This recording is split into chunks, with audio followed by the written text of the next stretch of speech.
Salut! Bienvenue sur Bon Voyage Froggy, la chaîne qui t'aide à voyager.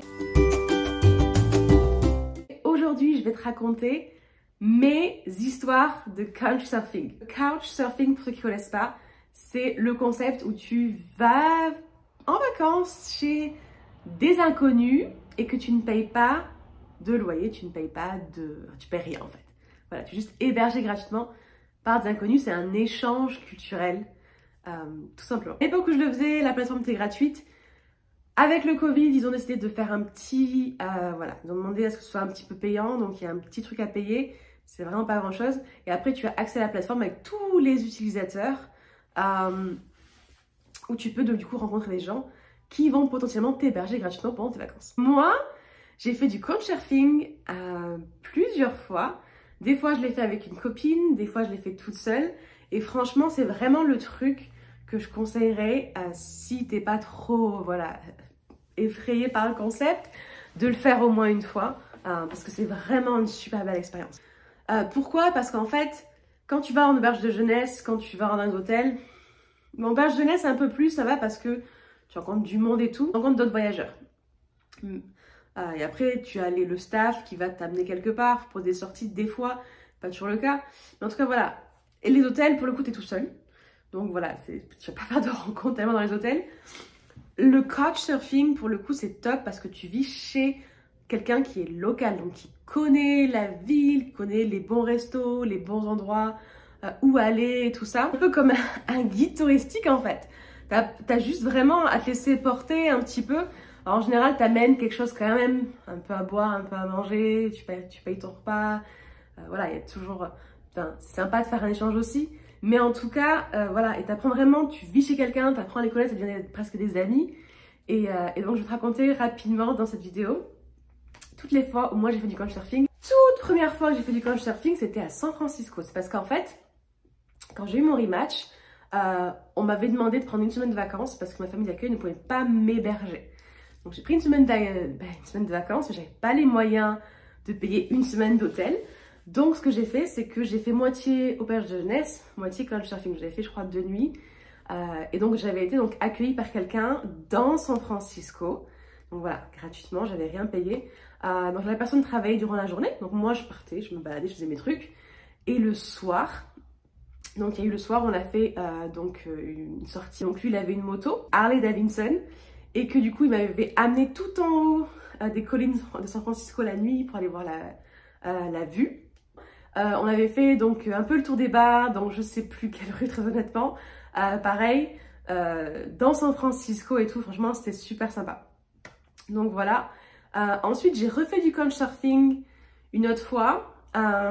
C'était un truc tout bête. C'était pour prendre l'avion et donc voilà. J'avais demandé à quelqu'un s'il pouvait m'héberger parce que j'avais l'avion super tôt le matin. Et je pouvais pas, en fait, il y avait que le taxi, ça coûtait super cher. Quelqu'un a accepté, donc en fait, je suis arrivée le soir après le boulot. Donc on a juste en fait discuté, hein. On n'a pas fait un truc ultra culturel, genre à visiter tout San Francisco. C'était vraiment juste rendre un service. Et le matin, la personne m'a amenée à l'aéroport. Donc franchement, c'était vraiment nickel parce que ça m'a permis d'économiser de l'argent. Et puis en même temps, c'est toujours sympa de rencontrer quelqu'un, on va discuter. Ensuite, j'ai fait du couchsurfing toute seule à la Nouvelle-Orléans. Donc là, pareil, c'était pendant, je crois, 4 jours. Donc j'étais en plein milieu du meilleur quartier de la Nouvelle-Orléans, qui est le French Quarter, le quartier français. Alors là, pour le coup, franchement, c'est une sacrée expérience parce que du coup, la personne qui m'a hébergée, elle vivait dans un tout petit appartement. C'était super bien situé en plein milieu. Donc comme je dis, de ce super quartier de la Nouvelle-Orléans. Mais du coup, voilà, c'est un peu ce qui va avec le fait d'être dans le couchsurfing, c'est qu'il ne faut pas s'attendre à du luxe, on n'est pas dans un hôtel, on est chez des gens. Donc dans mon cas, la personne, donc, elle avait son lit là, qui était un lit, une place, et elle avait le canapé là, qui n'était pas forcément un super canapé. Donc vraiment, on était dans la même pièce. C'était tout petit, mais franchement, au final, je m'en fichais parce que je n'étais pas venue là pour dormir, je n'étais pas venue là pour rester dans la maison, j'étais venue là pour visiter, voyager et tout ça. Donc en fait, dormir sur un canapé, sur le sol, dans un super hôtel 5 étoiles, ça changeait rien en fait, parce que j'allais pas y passer plus de quelques heures. Voilà, 6 heures maximum pour dormir, 1 heure pour se préparer, prendre la douche. Et après, j'allais au resto, j'allais manger dehors, voilà. C'était pas le but de passer ma journée dans l'endroit où je dormais. Donc c'était cool, la personne du coup, donc, bah, elle était là depuis longtemps, donc elle avait des amis et tout ça. Donc je suis partie avec eux le soir, j'ai été invitée donc au resto, après on a fait les bars, on a passé une partie de la soirée chez une de leurs amies aussi. Bref, vraiment super sympa, on s'est baladé donc vraiment dans la Nouvelle-Orléans, on a passé de bar en bar, avec le jazz et tout ça. Franchement, c'était une super soirée. Bon, juste à la fin, ça s'est un peu mal passé parce que du coup, moi, à la base, je voulais aller voir un chant gospel le matin, c'était très tôt, donc du coup, parce que c'était la messe. Et j'avais demandé les clés donc à mon host, donc la personne qui l'héberge. On s'était mis d'accord avant qu'elle me laisserait rentrer tôt. Et en fait, bah, il était un peu bourré. Il avait pas, je sais pas, j'ai pas vraiment jamais compris pourquoi. Mais il voulait pas me donner les clés. Il voulait pas que je rentre toute seule parce qu'il avait peur que je lui vole des trucs. Je n'en sais rien. Mais en tout cas, il m'a pas laissé rentrer comme prévu tôt. Donc je suis restée avec eux du coup 2 heures de plus alors que j'avais pas forcément envie. Parce que je voulais me lever tôt le matin. Mais sinon voilà, sinon c'était pas méchant. Et après forcément le lendemain, la personne qui m'hébergeait, donc on est sortis, pareil, on a fait d'autres restos, d'autres balades, on allait visiter le parc et tout ça à la Nouvelle-Orléans. Bref, donc c'était vraiment génial. Et moi, durant la journée, je faisais ma petite vie, mes musées, mes trucs. Et franchement, je me suis éclatée. Après ça, j'ai fait du couchsurfing à Jacksonville. Ça, c'était avec une copine. Du coup, on faisait un road trip entre Atlanta et Miami. Et donc, pour faire une étape au milieu, parce qu'on était fatigués, on a demandé à quelqu'un s'il pouvait nous héberger juste pour la nuit. Donc pareil, on a passé juste la nuit, on est arrivé tard, je crois qu'il était 10 h du soir, un truc comme ça, chez les gens. C'est des gens qui étaient en colocation. Donc pareil, on a dormi sur leur canapé. Donc très sympa le matin, on a fait le petit déj ensemble et tout ça. Et puis on est reparti, on a repris la route jusqu'à Miami.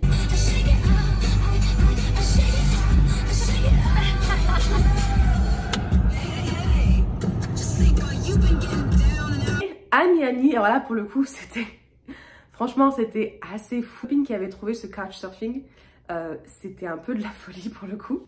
En fait, c'était quelqu'un, je sais pas exactement ce qu'il faisait dans la vie, je crois qu'il avait eu des agences de mannequins, choses comme ça, c'était pas très clair. Tout ce que je sais, c'est que la personne, elle était du coup dans un espèce de resort, appartement, dans Miami, mais vraiment au bord de la mer. C'était des buildings en fait, assez luxueux, il y avait dedans piscine, jacuzzi et tout ça, enfin vraiment le truc incroyable, que je pense coûte une blinde quand tu le payes. Et il avait plusieurs appartements dans ce building-là. Donc, je sais pas exactement ce qu'il faisait, mais voilà. Et il avait donc du coup, il était très connu dans Miami parce que tous les bars, tous les clubs où on est rentré ont coupé la queue à chaque fois. Donc c'est un peu le mystère parce que je ne sais vraiment pas ce que faisait cette personne et pourquoi elle était comme ça un peu VIP partout. On ne l'a jamais su en fait, je pense qu'il voulait pas vraiment nous le dire. Mais en tout cas, ce qui est sûr, c'est que pour nous, ça a été pratique. Parce que du coup, on n'a jamais payé un seul bar, on n'a jamais payé un seul verre. Vraiment, tout était pris, tout était gratuit en fait. Voilà, donc pour le coup, c'était vraiment cool. Parce que nous, on était venus aussi à Miami pour faire la fête. Donc on a vraiment fait la fête. On a même été dans l'un des clubs, donc l'un des clubs à Miami qui était très connu. On a été carrément derrière avec le DJ. D'ailleurs, j'ai une petite vidéo souvenir de ce moment-là avec ma copine.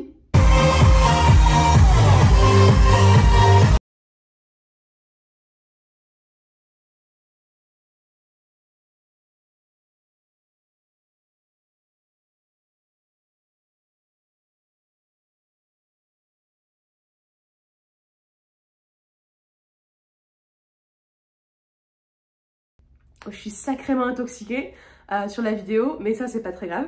Donc voilà, donc je crois qu'on avait fait que 2 ou 3 nuits chez cette personne-là. Donc pareil, c'était assez, voilà, c'était du couchsurfing, du coup tu sais jamais trop. Comme je dis, le couchsurfing avant on était sur un canapé, et ce couchsurfing là on était aussi sur un canapé, on était sur un matelas au sol, mais dans un truc de rêve en fait. Donc voilà. Ensuite, j'ai fait du couchsurfing à Las Vegas. Là, pour le coup, ça s'est pas bien passé.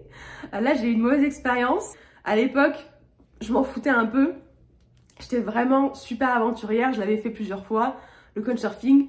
Donc, ça se passait bien à chaque fois. Je me posais plus trop de questions sur les personnes qui m'hébergeaient. J'y allais un peu comme ça au feeling. Et c'est vrai que du coup, Je pense qu'il y a eu un malentendu avec la personne qui m'a hébergée, dans le sens que donc la personne elle avait donc une chambre d'hôtel dans un hôtel vachement sympa de Las Vegas, et donc il y avait 2 lits. Donc moi j'avais mon lit, la personne avait son lit, et donc la personne elle travaillait la journée, je pense qu'elle était en mission ou quelque chose, je sais pas trop ce qu'elle faisait. Et en fait du coup moi je faisais ma vie durant la journée, donc on a passé une après-midi ensemble, je pense, on avait fait un peu le tour de Las Vegas, tout ça. Et puis en fait le lendemain, moi j'avais pris un tourbus pour aller visiter le Grand Canyon, et je me suis fait des potes en fait dans le tourbus. J'avais rencontré une famille, des gens qui venaient d'Inde, donc dans le tourbus où je m'étais d'ailleurs trompée de tourbus, j'avais pris le mauvais bus, mais ça c'est une autre histoire que je pourrais raconter une autre fois. Je m'étais fait super amie avec une famille entière de gens qui venaient d'Inde. En fait je me suis retrouvée, comme moi j'étais toute seule, je me suis retrouvée à discuter avec l'un des enfants qui avait à peu près mon âge, et du coup je me suis retrouvée intégrée à cette famille là. Et donc j'ai fait tout mon petit tour à du Grand Canyon avec eux. J'ai même mangé avec eux et tout pendant la pause du midi. Et quand je suis rentrée le soir, en fait, ils m'ont dit, écoute, nous on aimerait bien sortir. Moi j'avais prévu à la base de faire un club avec mon host, donc la personne qui m'hébergeait. Et en fait, donc j'attends, donc je rentre dans la chambre. La personne n'est pas là, donc moi c'est toujours pas rentrée de son travail. Et puis le temps passe, et puis il me dit ouais je bosse et tout, je vais être super à la bourre, j'ai plein de trucs à faire. Et donc du coup je lui dis écoute, te force pas à rentrer ou à quitter ton boulot pour moi. J'ai fait des rencontres pendant mon petit séjour dans le Grand Canyon, ma petite balade. Donc si t'as besoin de bosser, je le prendrai pas mal, je peux toujours aller faire un tour avec ces gens que j'ai rencontrés. Et en fait, quand il est rentré du boulot, il était genre super vexé. Il est rentré en mode, il faisait ultra la gueule, il m'a jamais répondu à ce message, il faisait super la gueule, et en fait, d'un coup, il se retourne et puis il me dit, bon, je pense que va falloir que tu t'en ailles, quoi. Et moi, j'étais là, mais pourquoi, en fait, pourquoi faut que je m'en aille? Il était super vexé, en fait, du fait que je veuille faire autre chose avec d'autres personnes. Donc du coup, le ton a un peu monté, et en discutant, en fait, je me suis rendu compte que il n'avait pas compris du tout le concept du couchsurfing. Il l'a pas dit clairement, mais c'était quand même sous-entendu que pour lui, le fait qu'il m'héberge gratuitement, c'était un peu, je lui devais quelque chose. Quelque chose, voilà, hein, on a compris. Ce qui n'est pas le concept du couchsurfing. Quand tu fais du couchsurfing, tu n'es pas censé coucher avec la personne qui t'héberge. C'est pas de la prostitution, c'est vraiment juste de l'échange culturel où tu héberges, tu discutes, tu manges ensemble, et ça s'arrête là. T'es pas censé faire plus. Si tu veux, c'est ton problème, mais c'est pas le contrat du couchsurfing. Donc, en discutant, je me suis rendu compte qu'en fait, c'était ça sa frustration. C'est le fait que moi, je faisais ma vie, en fait, je faisais mon voyage. J'avais proposé d'aller voir d'autres personnes et de pas passer la soirée avec lui. Et que j'avais aucunement l'intention de faire plus que ça. Et comme j'ai vraiment compris, en fait, ce qui était derrière sa frustration, je dis ok, ça sert plus à rien. Je pense que je vais juste partir. Et en effet, trouver quelqu'un d'autre qui fait du couchsurfing, qui a compris le concept. Donc, lui s'est excusé. Il s'est excusé de son comportement. Il me disait que je pouvais rester, et qu'il avait bien compris et qu'il n'y avait pas de problème. Mais pour moi, c'était déjà trop tard. J'étais énervée et vexée aussi. Donc j'ai dit non, je prends mes affaires. Je pense que ça ira, ça suffira pour moi. J'ai pas envie de rester, je suis mal à l'aise.